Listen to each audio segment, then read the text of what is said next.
a cigarette break? It's time. Let me get my parliaments. Let me light that for you.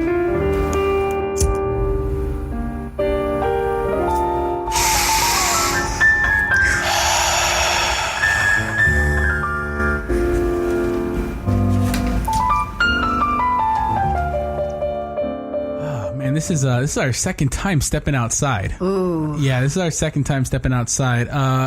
Hey, I'm just going to do something real quick. We tried doing this already, and I don't know if you remember this, Lyndsay, but we literally tried cigarette breaking, and this is what you sounded like. I make more money than both of them combined, and that's why I go to Pavilion. That wasn't the question, though. I know, it's anecdotal. It's super anecdotal. Like, you just power moved it, right? What's the point of a power that's move? That's what I do.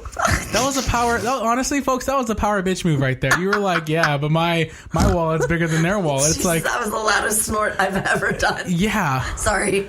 If you haven't noticed, folks, Lyndsay is 4 vodkas in. We're all good, though. Wait.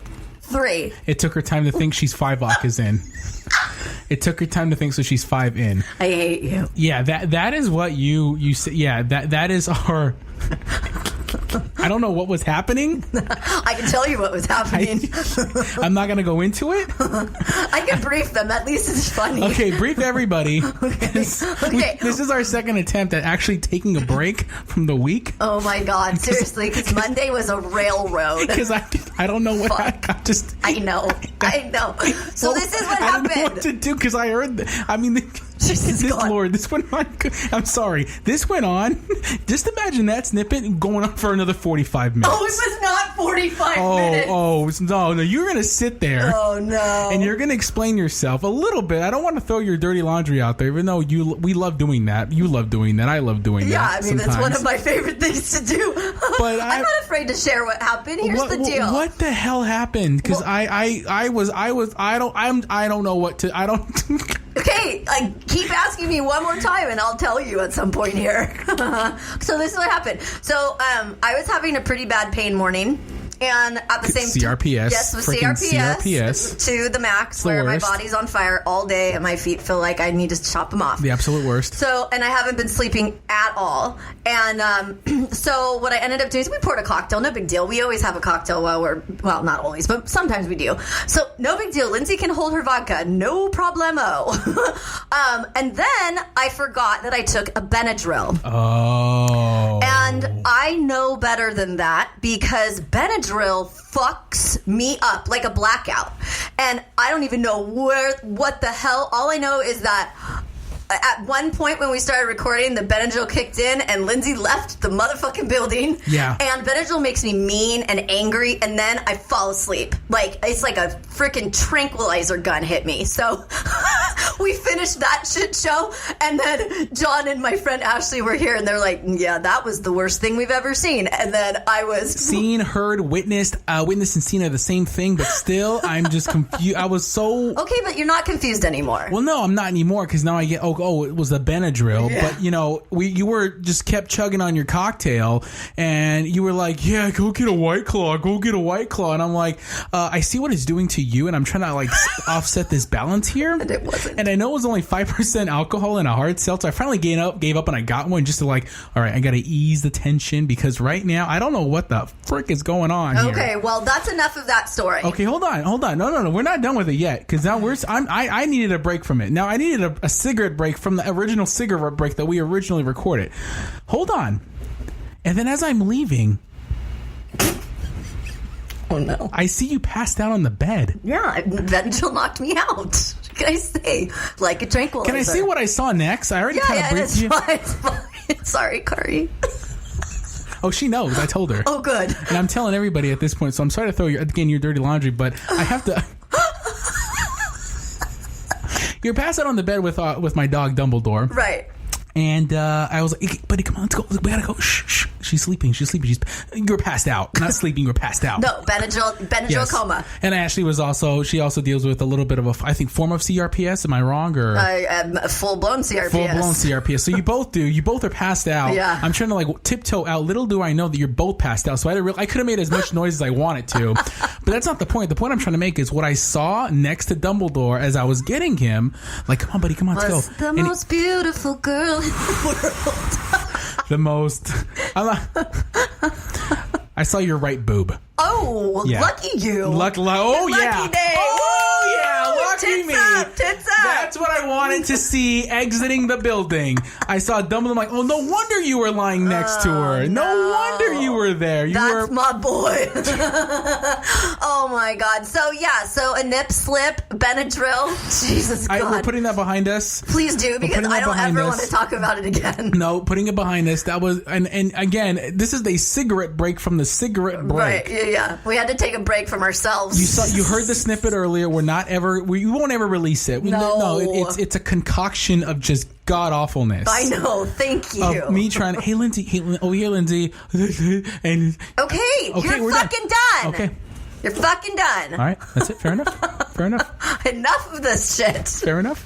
Thank you so much for tuning in, ladies and gentlemen. This is your Almost Bare podcast, where we talk about real life stories on sex, health, love, and all the dirty secrets in between. Yes, we do. And on our cigarette breaks, we go off our little sexy talk, and we just kind of chit chat about what's going on in our lives, considering what just was shared about me this weekend. Well, and I'll tell you this much: my pain shit is really getting. I'm so pissed off. I know. And this is why I told you today that I need to start going to a therapist again. And I know we've talked about the importance of it, and that I've tried 3 and they were all duds and da-da-da-da-da.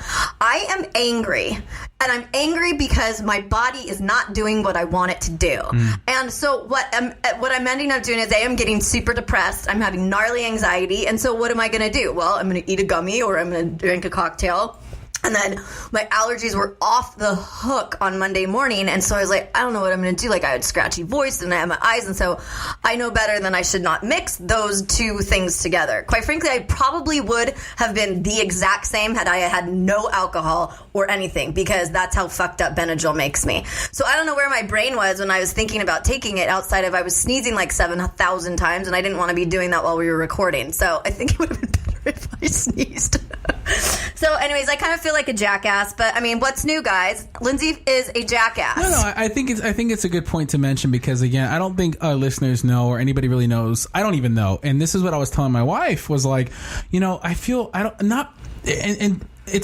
I want to mention this, and I just want to say it's not a pity that I feel. I know. It's more of like, I just don't know what to do. I understand. And I don't think anybody really knows what to do, because they don't understand. I don't understand that level of pain. Yeah. And right now I'm listening to an audiobook, Can't Hurt Me by David Goggins. Phenomenal book. I don't have the time to read sometimes, so I listen to an audiobook. Sure. If you listen to his audiobook, get it on audible.com. That is not a shameless plug. That is a full-on good plug. Yes, it is a good plug. Good plug. Go to audible.com, pick up that book, that audio book, and listen to it. And I'm kind of connecting the dots between what he's talking about, going through the Marines, going through, Hell Week, and he's talking about the pain he endured and what his body went through. Like shin splits, like galore, broken head, almost everything. He just was in pain. And I was thinking about you in this whole mix. I was like, is this what pain really is? Yeah. Going through with this Hell Week 3 times, broken everything. You're telling me a little bit about what pain is. We think of pain as like stubbing our toe against our table, and it's like, oh, that hurt. Ouch. Son of a bitch. Yeah, well, every one of my toes feels like they're being stubbed every second of every day. And yet, imagine that. I do. No, well, you know what I mean? I'm saying that too, obviously, like for me and our listeners. So I was telling Kari, it's like, do I blame you for passing out? Do I blame you? I haven't slept in like 9 days. Yeah, because how can you sleep with all this pain? And no one understands it. Right. So if anybody with in their mind would be like, gosh, this woman's a mess, but yet it's like, wait, hold on. Do you know what she's going through? Like, and that was my thought, because I was in here and I was like, oh my gosh, this is a mess. You're a mess. I'm a mess. Ashley's a mess. We're all a mess. Well, and I'm trying new medications too, and so I'm like, I got off of a bunch of shit because I didn't want to be on it anymore. It wasn't helping me, so I thought, okay, we'll try something new, and it's really fucking up my focus too. So it's And so then I pour a cocktail because it makes me feel a little better, and then apparently I jumped into the Benadryl drawer. So. No, and I think the point what I'm trying to make is there's always, it may not be pain, but related to something in your life that you wish you can help control. Like for me, I think of the homeless situation, and especially in LA County, how horrible it is when you see a homeless, walking on the street and you're exiting, I don't know, a freeway. And there's something a part of you, for me anyways, that I'm like, I want to help them, but how can I help them? Yeah.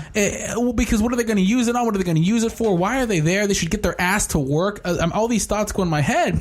And yet for me, it's the same thing sometimes when we relate to someone in our life like you, where I'm like, hey, why are you in so much pain? Go to a doctor. Wait, you've been to a doctor. Wait, go to a therapist. You've been to 5 therapists. Wait, it's like, that's where I guess I want to talk about today in just stepping outside from our normal everyday life of talking about sex and all this stuff. And just like, how can we just help those who we don't know how to help? Right. Well, and I don't know if you guys know about the Mighty. I'm sure most of us do, but maybe not. So the Mighty is like this really incredible, you follow them on Facebook. They're quite lovely.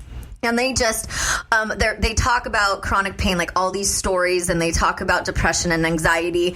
And it's actually this really interesting community of people. And they've got a website, and you can write your own articles. And my girlfriend Ashley and I both are going to try to start publishing some articles with them, because it's unbelievable how much people can like look at me and I'm doing this in the air right before we record, but from my knees down, I am being stabbed to death. And the pain gets so overwhelming that my brain doesn't even know how to process it. So depending upon my day and what my pain level is, if I decide to eat a gummy or I have a cocktail or what have you, some days it will affect me far more than another day, even if it's the same amount of alcohol or the same gummy that I took or whatever. And then I have to cut my feet off, and I've also, since I haven't been sleeping very much, I've been completely sleep deprived, and which I have been basically my whole life. But then you add the pain component to it. It's like, fuck. So I was up, at 2:00 this morning, and I didn't fall asleep until midnight, or 11:30 or something. So I'm on 2.5 hours today, and the day before I was on 2, and the day before that it was like 3, and that is adding up, and it's making me fucking really, really tired. So then if I add anything that makes you sleepier, it's like 10 times the amount as far as I'm concerned. You know what I mean? But the Mighty has some really interesting stories on what we go through, because when you have chronic pain, you're not like walking around with a chair with crutches because you broke your leg or whatever. But I look like a normal, kind of a normal person on the outside, right? You would not know what I feel like on the inside, because I choose every day to smile, even through my Benadryl coma. I mean, I'm throwing nips out left and right over here. Left and right. I'm telling you, folks. Just give Lyndsay a Benadryl. But didn't you already see my nipple one time at the photo shoot? One time at the photo shoot, but that's a photo shoot. It's a photo shoot. It's not a passed out blonde. And it's like, how do you do this? How do you respond? And I'm going to share something very personal. I don't know if I shared with you. I think I have. I'm not sure, but I'm going to share it anyway. You mentioned something very important in the very beginning. You're very angry. Yes. And just before actually trying our version 2 of the cigarette break, stepping outside from our regular everyday programming, I got off the phone with a therapist that I'm going to see. Yeah. That John Ramirez over here is going to see. And for the longest, I remember mentioning in a previous podcast that my grandfather put down therapy. Me wanting to go actually figure out why do I have such emotions? Why am I also angry? And all this stuff. And my grandfather, who I was raised by, for the most part, always downplayed it. He was like, why would you do that? You're going to go see a shrink. It's going to be on your record. I already went through that whole bit, I think, before. Point is, got off the phone with the therapist to see for stress management and anger management. I've been a very angry person over the past year, and it's developed big time to where I just want to throw shit. I just want to break things. Break shit. And break shit. It's not even wanting to hurt anybody. I don't want to hurt anybody. No, me neither. I just want to fucking throw everything that's glass and throw it up against the wall and cuss at my hose. Yes. There's a moment where I just want to throw shit. And I have done that. And I've broke things and things I'm not supposed to. And when I talk about helping those who, how do we help them? What do? We want to help them, but how do we help them? And that's what my wife was telling me is, how do I help you help yourself? Right. I feel so helpless because you're angry, and you're not even angry at me, and I know you're not. You're just angry. And maybe it's built up from family. It's built up from all these things around you. your work environment, your maybe your ministry environment, that you want things done a certain way in the church? What is it? And I said, you know what? I think it's time. I think it's time actually, not listen to my grandfather and actually go to a shrink. I know it's not a shrink, but it's a therapist,